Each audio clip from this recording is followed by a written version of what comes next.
Bonjour, dans le cadre de cette séance, on va essayer de commencer un certain nombre d'exercices et on va mettre l'accent sur tout ce qu'on a fait jusqu'à maintenant, c'est-à-dire les estimations des paramètres, c'est-à-dire la détermination de ce qu'on appelle l'analyse de la variance ou bien le tableau d'analyse de la variance, la qualité de l'ajustement, soit le test de signification partielle ou bien globale, et éventuellement, on va traiter le dernier volet, c'est la prévision à l'aide des modèles de régression simples. Bien. Donc, dans un premier exercice, comme vous allez le constater, donc nous l'avons déjà traité la dernière fois, on a déjà fait les estimations, etc.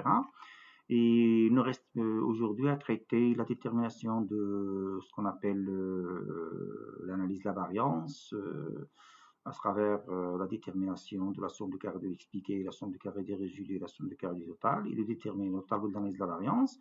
Et par la suite, nous allons passer par le test de signification globale au risque de 5% et le test de signification partielle. Donc voilà relativement à cette question. Donc je vous rappelle qu'on a déjà donné des éléments de réponse, on a déterminé, c'est-à-dire on a estimé le modèle, on a déterminé le coefficient de corrélation linéaire entre les deux variables et nous avons trouvé comme quoi il y a, c'est-à-dire il y a une relation, une corrélation négative entre les deux variables. Et on a, à partir du coefficient de corrélation linéaire, nous avons déterminé le coefficient de détermination. Nous allons voir à travers c'est-à-dire au tableau de l'analyse de la variance, est-ce qu'on a le même résultat ou non? On va vérifier. Et maintenant, relativement à la détermination c'est-à-dire de la somme de carré de l'expliqué, et la somme de carré des résidus et la somme de carré du total. Donc je vous rappelle, on vous donne déjà, nous avons déjà c'est-à-dire le R carré dans le cadre de cet exercice, nous l'avons déterminé, R carré, et même, je pense, voilà, nous l'avons déjà déterminé à travers le coefficient de corrélation linéaire, voilà, R carré, nous avons la valeur de R carré, et nous savons très bien que le R carré, ce n'est rien d'autre que le rapport entre la somme du carré de l'expliqué et la somme du carré du total, d'accord?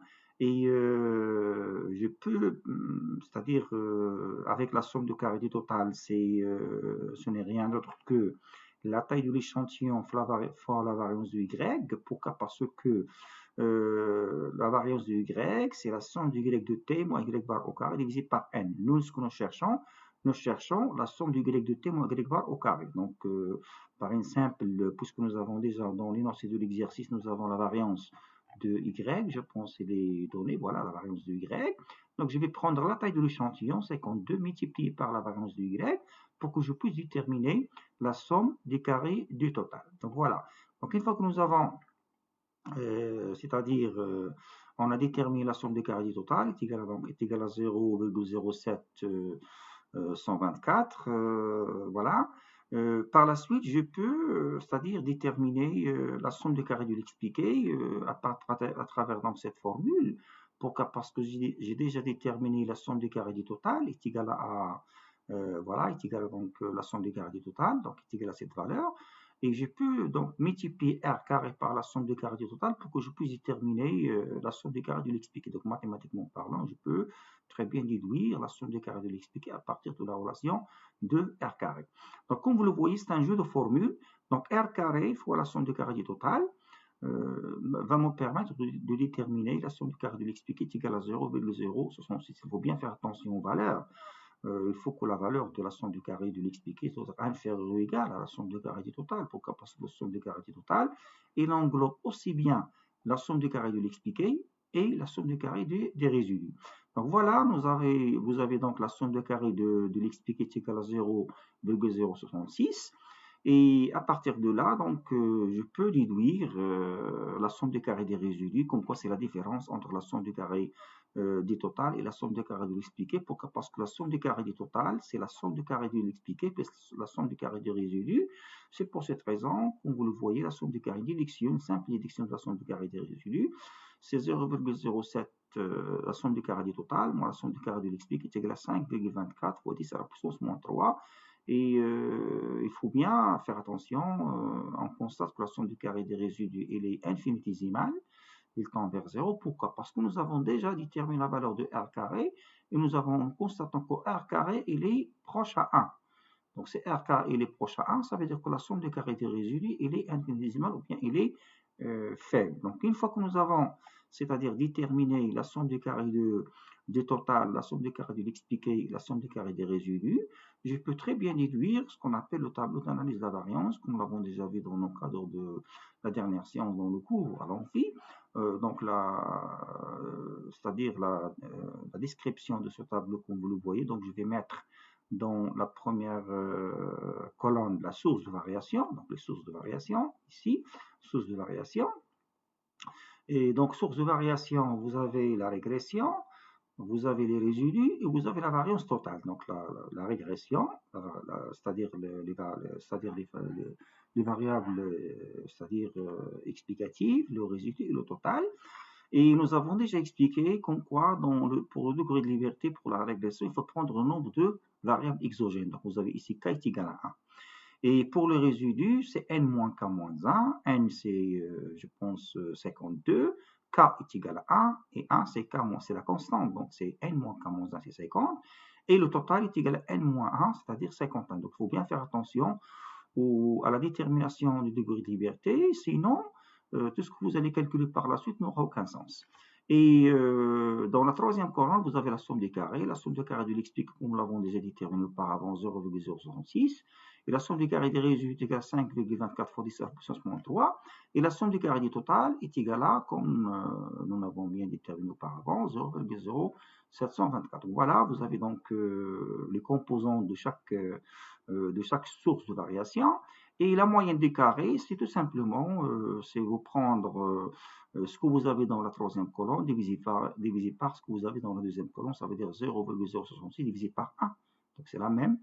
Et vous avez ici la somme du carré des résidus, 5,24 fois 10 à la puissance moins 3 divisé par 50, il vous donne, ça c'est l'estimateur de la variance résiduelle, comme nous l'avons déjà déterminé auparavant. Donc voilà la forme générale du tableau d'analyse de la variance. Relativement aux autres questions, on vous demande de tester, de faire le test de signification globale du modèle. Donc le test de signification globale du modèle tout simplement, c'est le fait de tester les deux hypothèses alternatives suivantes. R carré est égal à 0, ça veut dire que le modèle n'est pas significatif, et R carré est différent de 0, ça veut dire que le modèle il est significatif, ou bien, comme nous l'avons déjà vu dans le cadre de la séance qu'on a développée dans l'amphi, je peux mettre soit, c'est-à-dire ce test, ou bien je peux très bien tester les deux hypothèses alternatives, H0, H1, bêta est égal à 0, bêta différent de 0, ça revient au même. Donc ça permet de répondre à la question, c'est-à-dire de test de significativité globale des modèles au niveau de 5%. Donc voilà, il faut bien comprendre les hypothèses. H0, ça veut dire le modèle est rejeté. H1, ça veut dire que le modèle il est significatif. Et nous avons bien démontré la dernière fois comme quoi pour répondre à cette, c'est-à-dire pour trancher ou bien pour tester ces deux hypothèses, il faut recourir à la statistique de Fisher. La statistique de Fisher qui n'est rien d'autre que la somme du carré de l'expliqué divisé par son degré de liberté et la somme du carré des résidus divisé par son degré de liberté. Bien. Donc voilà, c'est la forme de f calculée, comme je peux la déduire, comme je l'ai expliqué la dernière fois dans le cours, comme je peux la déduire directement à partir du tableau d'analyse de la variance. Donc généralement, c'est 0,066 divisé par 1,048 fois 10 à la puissance moins 4. D'accord? Pourquoi? Parce que 0,066, ce n'est rien d'autre que 0,066 divisé par k. C'est le degré de liberté de la régression, ou bien la somme des carrés de l'expliqué. Et 5,24 fois 10 à la puissance moins 3 divisé par 50. Voilà. Donc je peux, c'est-à-dire insérer une colonne supplémentaire en donnant directement la valeur de Fisher, d'accord? F de Fisher. Donc voilà, relativement à ce test, comme vous le voyez, donc je vais calculer, c'est-à-dire le F calculé, qui suit une loi de Fisher, ce n'est les corps, avec 2 degrés de liberté. Donc je vais vous montrer tout à l'heure donc c'est-à-dire la table de Fisher-Snelley-Core, il y a 2 degrés de liberté, d'accord, V1 et V2. V1, c'est le degré de liberté associé à la somme des carrés de l'expliqué, et V2, c'est le degré de liberté associé à la somme des carrés des résidus. Donc, une fois que vous avez, si c'est-à-dire je remplace chaque terme par sa valeur, vous allez constater comme quoi que le F calculé est égal à 629,77, d'accord? Donc, ça, c'est la statistique de Fisher qu'on va l'utiliser, qui suit une loi de Fisher-Snelley-Core avec 2 degrés de liberté, V1 et V2. Donc, vous avez donc c'est V1 et V2, 2 degrés de liberté. Nous allons voir ça sur la table. La règle de décision, généralement, comme je l'ai bien expliqué la dernière fois, toujours, si jamais ce que vous avez calculé, parce qu'il faut comparer cette statistique de Fisher, calculée sur celle lue sur la table de Fisher, avec les 2 degrés de liberté et le niveau de risque alpha, 5%, 1%, 10%, etc. Donc, si généralement f calculé est supérieur à f lu sur la table, je vais accepter H1 et par conséquent, le modèle est significatif. Sinon, je vais appliquer H0 et le modèle n'est pas significatif. Donc, si vous consultez la table de Fisher-Snelley-Core avec les 2 degrés de liberté 1, n'oublions pas que vous avez ici 1, vous avez le 1, c'est-à-dire 1, V1 est égal à 1 et V2 est égal à 50. 1, c'est le degré de liberté de la somme des carrés de l'expliqué et 50, c'est le degré de liberté de la somme des carrés des résidus. Donc, si je consulte la table avec 1,50, avec les 2 degrés de liberté V1, V2, 1,50, donc vous allez voir sur la table de Fisher Snelley-Core, donc il faut bien faire attention. Vous avez ici, comme vous le voyez, V1, ça c'est le degré de liberté V1, 1, 2, 3, 4, 5, 6, jusqu'au 24, 48, parfois l'infini. Donc nous cherchons un V1 égal à 1, et il faut bien faire attention, il faut bien faire la différence entre alpha est égal à avec un risque qui est égal à 5%, ou bien 10%. Nous cherchons avec 5%, donc vous avez 1,50. Donc 1,50, donc 1,50, 50 c'est la valeur la plus proche à 40, la valeur c'est 4,085 avec 5%. Donc F lu sur la table c'est 4,085. Donc nous constatons que le F lu sur la table de Fisher-Snelley-Core est largement inférieur par rapport à ce qu'on a calculé. C'est la raison pour laquelle nous allons accepter l'hypothèse alternative H1. Autrement dit, c'est-à-dire le modèle est significatif. Donc voilà, c'est 4,08, largement inférieur à F calculé. Donc je vais accepter H1. Autrement dit, comme je l'ai expliqué, le modèle est significatif au risque de 5%. Relativement au test de signification partielle, c'est le fait de tester est-ce que alpha est égal à 0 pour la constante et pour la pente. Donc, je vais essayer de faire le test pour les deux. C'est un test de student, comme nous l'avons déjà fait dans le cadre de l'échantillonnage et estimation. Donc, je vais tester les 2 hypothèses. Voilà, la première, ça veut dire que la constante n'est pas significative. La deuxième, la constante est significative. Je passe par la statistique qui suit une loi de student, d'accord, avec n-2 degrés de liberté. 2, c'est la constante et la pente. Je vais, c'est-à-dire déterminer T calculé, voilà alpha 0, etc. Donc, par application numérique, je vais déterminer comme quoi que le sigma, nous l'avons déjà déterminé auparavant. Donc, T calculé est égal à alpha chapeau sur l'écart type de alpha chapeau. Donc, est égal à 1, 28, 86, 0, 0, 197, donc est égal à 72.